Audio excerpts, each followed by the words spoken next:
about this a couple of times in the past, and this is where it starts getting deep and emotional. Yeah. You've spoken a little bit about, your fear of failure and stuff like that, but Yeah. what's something that really gets to you? Honestly, for me, it's the fear of not living up to my parents' expectations. That's the one thing. Mm-hmm. Obviously, the path I've chosen to go down is a little bit unorthodox to what most parents would have their child go down. Mm-hmm. There isn't much money in it if you're not a pro. This is bodybuilding, by the way, for those of you guys that don't know. But for me, it's doing well enough to show my parents, look, I've made something of this and I've succeeded and I'm able to provide for my family and people around me and whatnot. So for me, the fear of that kind of failure resonates with me more than just the fear of, I'm never going to become a pro, For me, it's more, I've done this for so long now, I have to succeed for it to be worth something, So that's the fear for me. But your parents have always been quite supportive with you, haven't they? To a certain extent, yeah. There does come a point where, everyone has their limits. They let you do your thing for a bit and then they see it's not really going anywhere just yet and their patience isn't necessarily as high as yours. Even mine isn't high sometimes, So some people don't have the same vision as you, obviously, because they're not in here with you. Yeah, they don't understand. Yeah. So they do sometimes get the old comments come out here and there, like, how long are you going to keep doing this for? Has it made you any money yet? Where do you see this going? Maybe you should just, commit to something else that is more secure. It's the way society teaches you to think, isn't it? Just to make do with something that pays a bit more but doesn't actually fulfill anything inside. So they're supportive for the most part. Well, you just touched on wanting to, you're doing something just to pay the bills and stuff like that, rather than pursuing something you're really passionate about. Before we started the podcast, you mentioned a bit about how you were working a job and it wasn't sort of being very fulfilling to you, and it kind of put you in a bad place. Do you want to talk about that? Yeah, so with things like working full time and trying to balance that, a lot of people say full-time job and training, just training for recreational reasons is hard enough in itself, but then trying to balance a full-time job and training and diet for national shows, regional shows, qualifiers, it's a lot of stress on one person. And I've obviously been doing it for 3 years straight now. It's my third season in a row without any time off. I've had 4 or 5 months here and there in between shows, but I haven't had a proper layoff of it all. So for me, it's more, I was trying to balance the two, and then eventually it just broke me as it would anybody else. And my job was getting way too stressful. I wasn't enjoying it that much anymore, and that transferred through into the gym. I'd come in and not really want to work out, wouldn't want to commit to anything. So eventually I resigned and then tried to devote a little bit more time to training. Right, okay.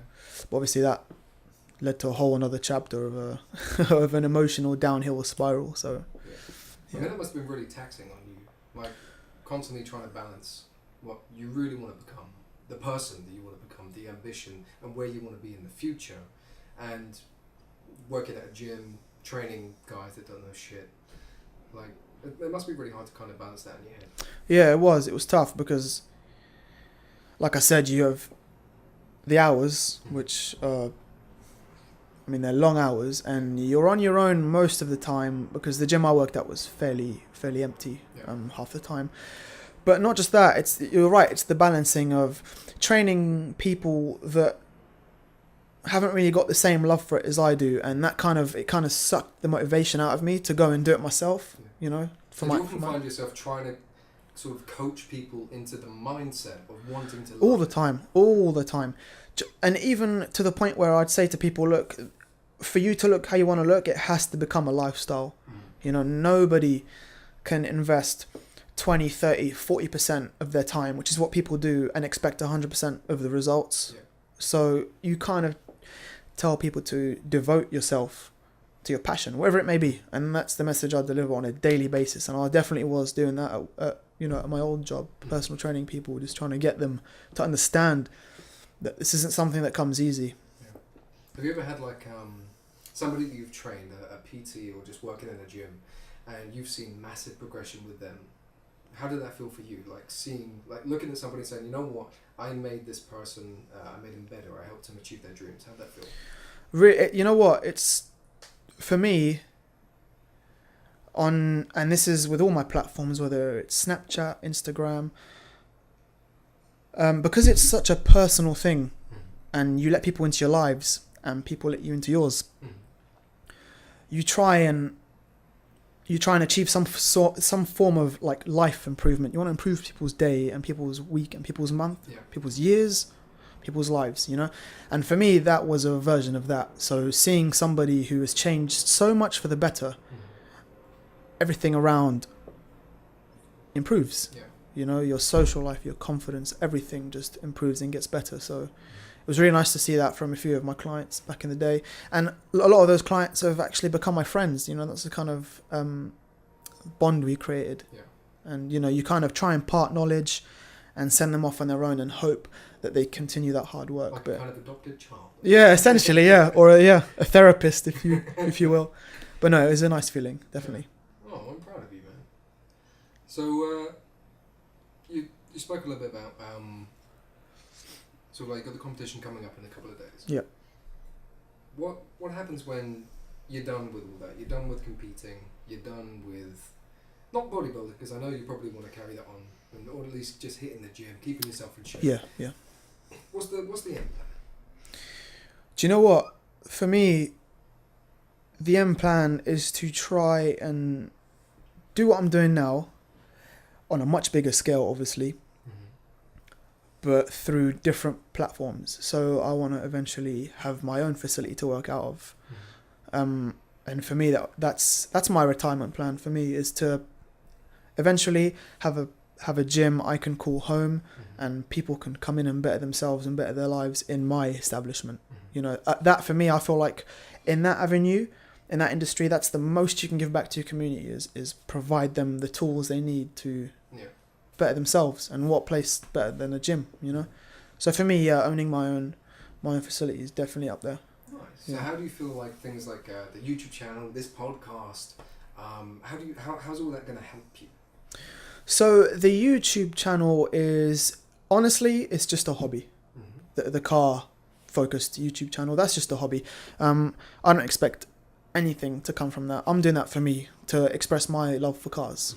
Simple as. People enjoy it, great. But as you said, the podcast and the Snapchats and the Instagrams, those three, I really want to achieve a kind of personal connection with everyone and just try and offer my 2 cents of advice as often as I can. As I say, improve people's lives, try and bring out some positivity, some knowledge, try and educate people who don't know about fitness and whatnot, and just show them that you know, a meathead like me, a bodybuilder, you know, antisocial, aggressive, can understand and does understand most often, you know, more than most people because of the stuff we go through. So it's me just sharing my life experiences and hoping I can help at least one person out there. So that's nice, man. You just mentioned about sort of bodybuilders being this, you know, generically angry, big muscular guys. You don't really give a fuck about anything else. Yeah. What's your opinion on that stereotype? How do you feel about it? Do you think it's true? Do you think that there are people like that? Or what's your experience with it? It's definitely true in terms of there are people out there that are like that. But more often than not, you find that those kind of people would be like that whether they were bodybuilders or not. It's a mental thing, you know?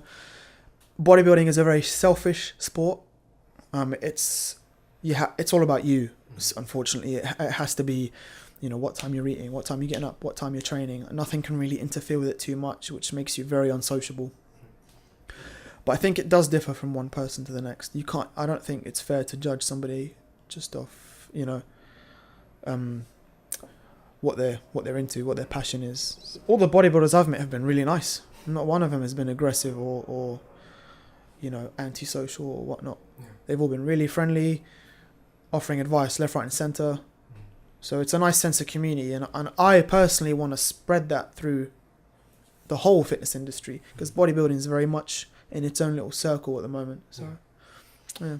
You just said that obviously bodybuilding in general, let alone competing and working and everything else on the side, it's very time consuming. Yeah. And it takes over your life. How has that affected your relationships? And not just intimate relationships with a girlfriend or whatever, but just people in general. Like, how has that affected you personally? To be honest, in terms of my relationship with people, it's forced me to kind of dilute my friendship down to a very select few.